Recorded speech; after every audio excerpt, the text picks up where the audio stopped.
Well, again, Andy with Handy Andy Handyman, Handy Andy On Demand, our small projects, kind of handyman division, and then the main Handy Andy Handyman. So we're out today in a neighborhood. We've done a bunch of houses over the years. We just did one around the corner earlier this year.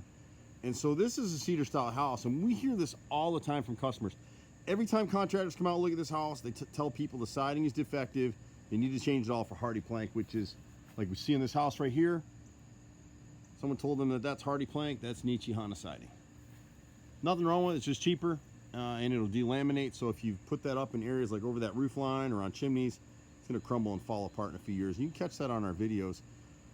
This house, if it's my house, I'm keeping the cedar. Cedar is your best natural cedar siding, best type of siding as far as I'm concerned. You do have to keep it stained, and we recommend to our customers, like in a house like this, once we repair everything and restain it, we'll put 2 coats of stain on it.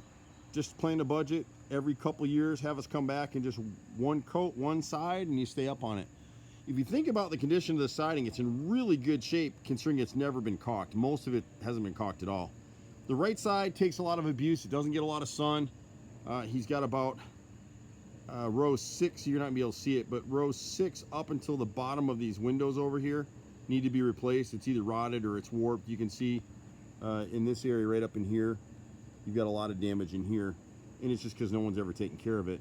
And then he's got a little section, the upper row of this, above this window, and then there's one small piece in that corner that we'll replace.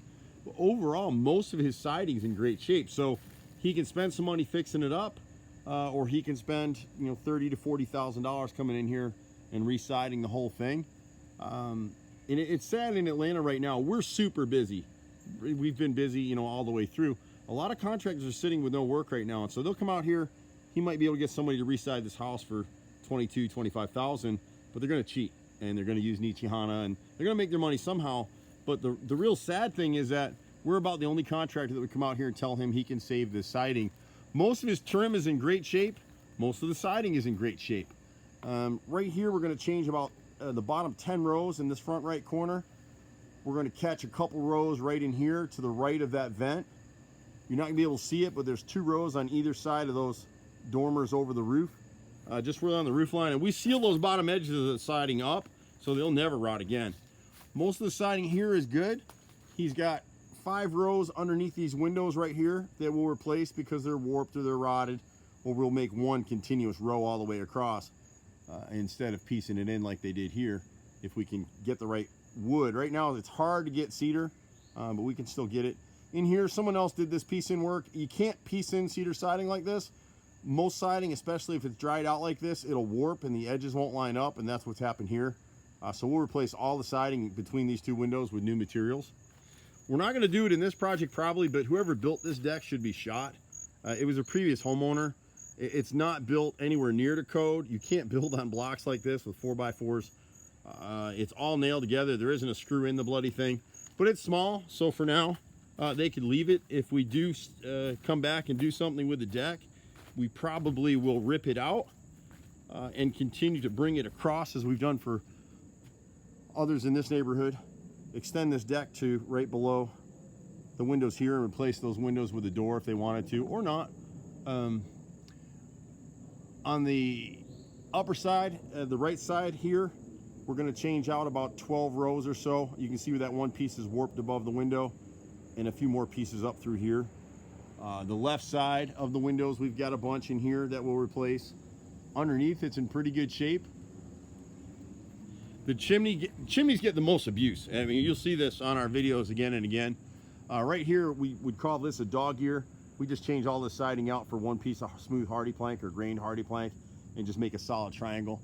You can see the condition of the siding on the chimney, and that's really what brought us out here today. So we're going to replace, I think, 10 or 12 rows on this side. He's got a little bit on the other side over here. You can see where someone replaced some of it 6 or 8 years ago when they bought the house. But now these upper rows, I think it's 20 rows up the face of this chimney, all need to be replaced. We need to get up on ladders and see what's going on with this chimney cap. I don't know why they put these metal corners on here. I think they've got the corner board set wrong. They should have been cut in. They're laying on top of the siding is what it looks like. So we may have to reframe this chimney a little bit and fix that. The carpenters will be able to tell me that when they come in and get up on the ladders. I'm a fourth generation contractor. I don't get up on ladders so much anymore, but still do some of it. We've got a chunk of siding on this side in here that we'll be replacing as well. You're not gonna be able to see it in the video, but this inside corner between the window and the chimney's rotted out, about 8 feet of it, again, because it was never caulked. So we'll replace, I think it's 10 or 12 rows in that corner, and then replace the rotted materials in that corner with pressure treated wood so it'll never rot again. Had a little bit here. You can see this roof area has leaked for a while. He just had someone pressure wash these gutters and clean the edge. If you've got gutter helmet on your house, you need to clean that edge once a year. We hand clean it. We don't like to use pressure washers because really what they're doing is they're injecting a bunch of water in your dry siding. You don't really want that. But all the rest of the siding over here is in good shape for him. Eventually he wants to take this screen porch and turn this into a 4-season room, and we can do that. But the previous homeowner built all this stuff, wasn't quite built right. So we're gonna come in here as part of this project. You're not gonna be able to see it real well, but you can see he's got 4x4 posts on blocks.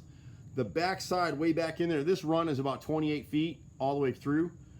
So we're gonna continue a tripled up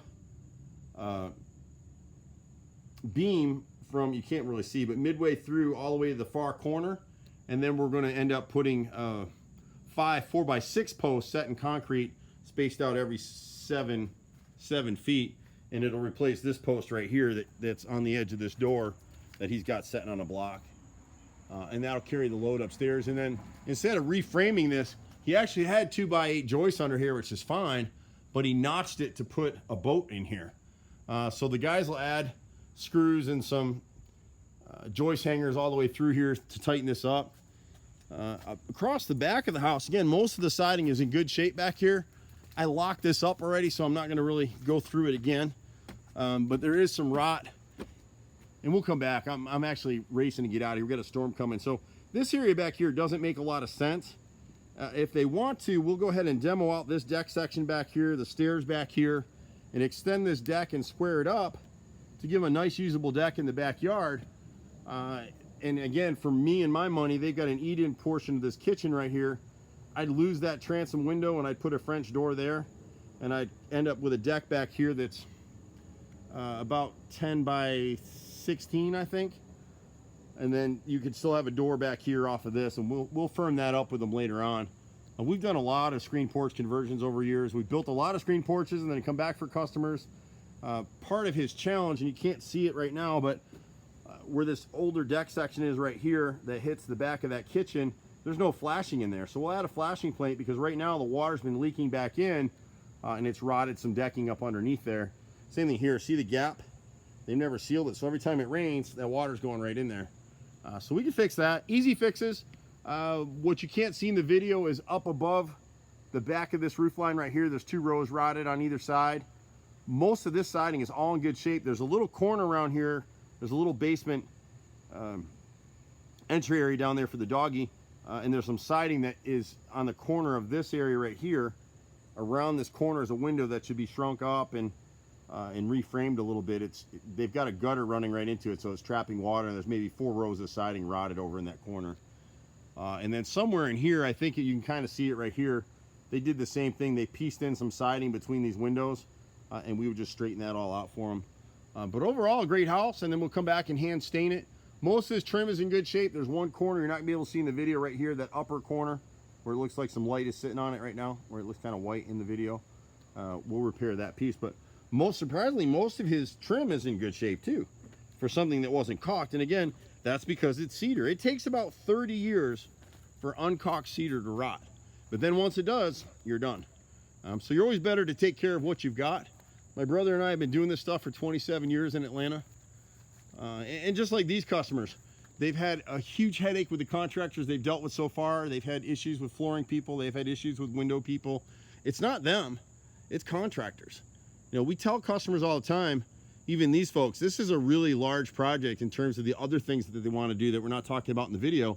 Do this stuff in stages, develop a relationship with the contractor first, and make sure, you know, just like these folks were referred to us personally, well, that customer loves us, we're like their family, but these people may not like us. It just depends. It's like dating, you know. So start out small, make sure you're dealing with contractors who can process credit cards and have longevity. Make sure they've been in business for at least 5 years.